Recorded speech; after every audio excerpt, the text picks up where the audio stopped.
Hello guys, kembali lagi bersama saya di sini. Sebelumnya, Assalamualaikum warahmatullahi wabarakatuh. Pada kesempatan kali ini, saya memiliki tugas dari mata kuliah keterampilan interpersonal, di mana kita akan menjelaskan apa sih keterampilan interpersonal. Dan sebelum itu, saya akan perkenalan terlebih dahulu. Perkenalkan, nama saya Niza Muhammad Asmi dengan NIM 2104411001004. Di sini saya berkuliah di Universitas Trunojoyo Madura di Fakultas Teknik pada prodi Sistem Informasi. Selanjutnya saya lahir di Sidoarjo 21 September 2001. Oh ya, sebelum lanjut ke materi jangan lupa untuk tetap subscribe, like, dan komen di bawah ini. Apa saja kekurangan dari video ini jangan lupa tulis di kolom komentar. Oke, ini materi yang akan saya sampaikan. Yang pertama yaitu keterampilan interpersonal. Apa sih keterampilan interpersonal itu? Kalian tahu atau tidak? Betapa pentingnya keterampilan interpersonal ini pada kehidupan kita sehari-hari. Lanjut, pengertian. Pengertian keterampilan interpersonal ialah komunikasi yang dilakukan dalam satu hubungan antara dua orang atau lebih dalam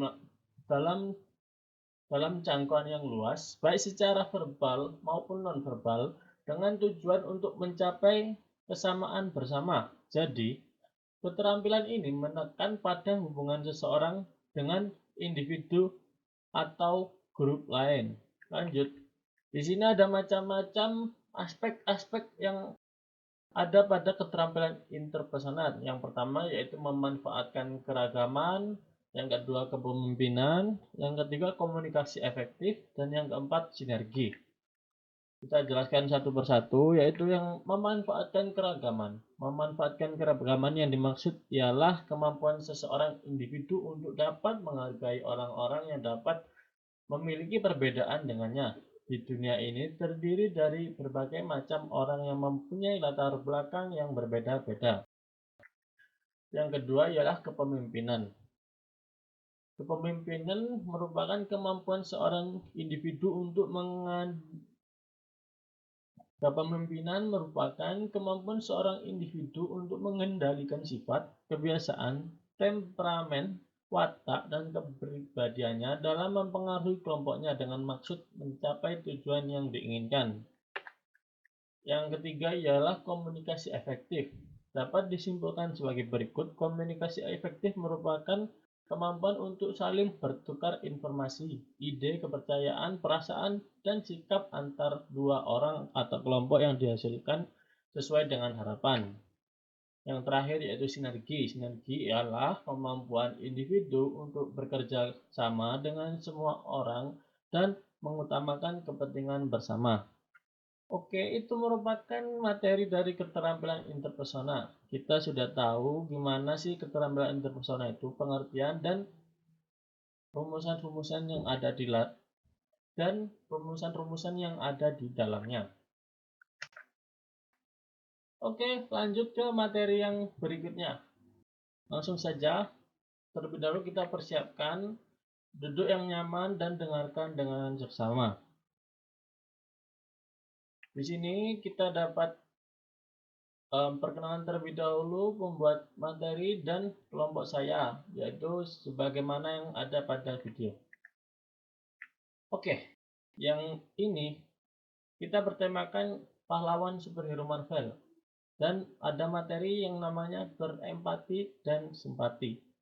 Mau tahu lebih detailnya apa sih berempati dan simpati itu? Langsung saja kita ke slide yang berikutnya. Empati. Empati memiliki pengertian kemampuan dengan berbagai definisi yang berbeda yang mencakup spektrum yang luas, berkisar pada orang lain yang menciptakan keinginan untuk menolong sesama, mengalami emosi yang serupa dengan emosi orang lain, mengetahui apa yang orang lain rasakan dan pikirkan, mengaburkan garis antara diri dan orang lain. Langsung di sini ada macam-macam jenis empati. Empati ada empati kognitif, empati emosional, dan empati welas asih. Ciri-ciri orang berempati, kemampuan memahami orang lain, memahami bahasa isyarat, peran yang dilakukan, memahami diri sendiri, tidak larut dalam masalah orang lain. Lanjut, manfaat empati ialah disukai orang sekitar, menjauhkan diri dari sikap egois, dan memperoleh kebaikan. Oke, selanjutnya adalah ciri-ciri orang berempati. Ciri-ciri orang berempati biasanya sensitivitasnya itu tinggi, memiliki intuisi tinggi, cenderung menyendiri, mengambil peran, kontrol emosi yang baik. Cara membangun empati, yaitu belajar lebih peka, jangan bertinggi hati, bayangkan diri menjadi orang lain, menerima perbedaan, berteman dengan siapa saja yang ada, jangan menghakimi diri sendiri. Selanjutnya, simpati. Nah, setelah empati berlalu, kita akan melihat simpati. Oke, simpati itu adalah suatu perasaan peduli dan prihatin. Simpati itu adalah perasaan peduli dan perhatian terhadap orang lain dan disertai dengan adanya keterlibatan pribadi yang cukup dalam. Jadi dapat disimpulkan simpati ini lebih mendalam perasaannya. Oke, langsung saja ya. Perbedaan simpati dan empati. Empati lebih mendalam dibanding simpati. Simpati adalah suatu respon dukungan, sedangkan empati merupakan sikap untuk memahami orang lain. Simpati berdasarkan faktor persamaan, empati berdasarkan faktor perbedaan. Jadi simpati, oh kita sama-sama gini. Tapi kalau empati, kita orang itu membutuhkan empati dari kita. Simpati biasanya spontan, sedangkan empati memiliki faktor kognitif dan afektif. Lanjut. Yang dimaksud itu seperti ini. Kalian bisa baca sendiri dengan mempost video ini. Oke, ini definisi-definisi menurut para ahli. Dan contoh di sini ialah contoh dari simpati ialah memberikan ucapan selamat kepada orang lain. Nah, di sini saya memberi tugas kepada kalian, tolong tulis di kolom komentar apa sih contoh bentuk simpati yang kalian pernah lakukan selama ini. Bisa kalian kirimkan 2 ataupun lebih jika ada. Tulis nanti di kolom komentar, pasti nanti saya akan lihat dan saya balas. Oke, ciri-ciri sikap empati, perilaku seseorang yang menunjukkan untuk mampu menjadi pendengar yang baik terhadap kondisi orang lain yang sedang menderita. Keadaan seseorang yang mampu mengidentifikasi perasaan orang lain, perilaku seseorang yang kerap kali memikirkan perasaan yang dirasakan oleh orang lain, kondisi seseorang yang memiliki kepedulian terhadap orang lain yang sedang mengalami permasalahan tertentu. Di sini ada dampak-dampak simpati, mempererat hubungan antar manusia dan bisa merubah perilaku menjadi lebih baik. Manfaatnya, nah pasti manfaat memiliki rasa simpati ialah positif, tidak ada manfaat yang negatif. Okay, thank you for your attention, and the next we have question for the audience. Okay. Kita akan membacakan pertanyaan-pertanyaannya terlebih dahulu. Di sini ada yang menanyakan dari Veriska Febrianti. Apa yang harus dilakukan jika ada teman yang tidak punya rasa empati? Oke. Mungkin yang kita lakukan ialah yang pertama, jangan mengambil hati atau penilaian dengan amarah mereka.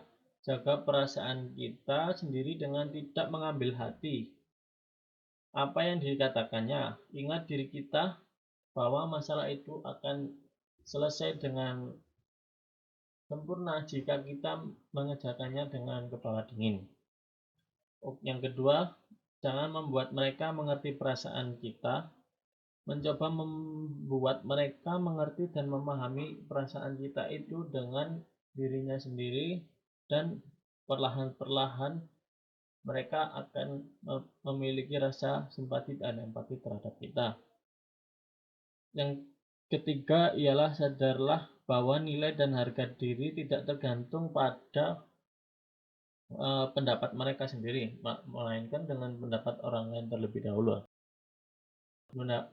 Melainkan melakukan melainkan Oke, untuk pertanyaan yang kedua dari Rizky Anissa Yasinta. Apa ada dampak negatif yang ditimbulkan jika seseorang memiliki rasa empati yang berlebih? Oke, pertanyaannya baik sekali.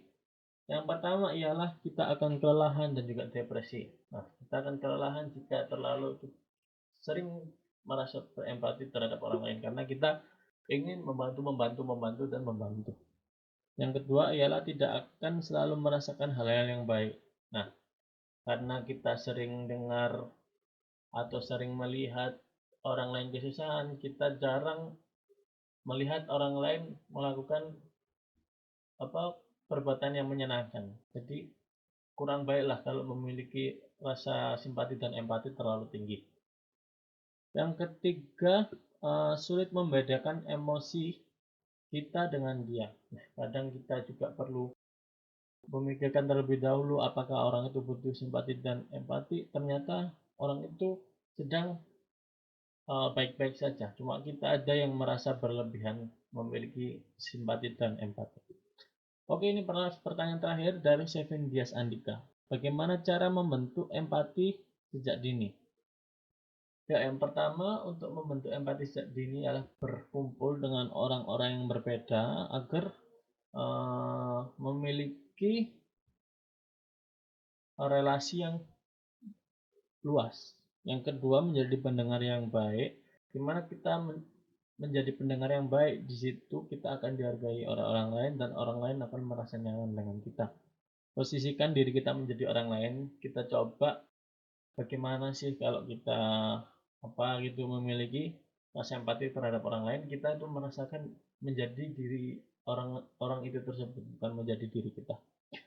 Yang keempat, tertarik dengan sekitar. Kita harus tertarik ya dengan sekitar itu, yang dimaksudkan di mana saja kita berada, kita harus menyukainya. Contoh, kita berada di lingkungan yang kurang baik gitu. Nah, kita tetap harus menghargai jika walaupun orang. Oke, mungkin itu saja penjelasan dari saya mengenai keterampilan interpersonal sudah. Untuk simpati dan berempati sudah.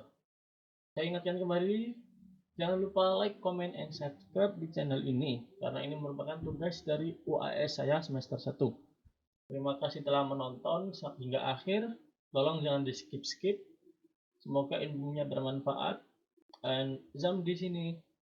And goodbye.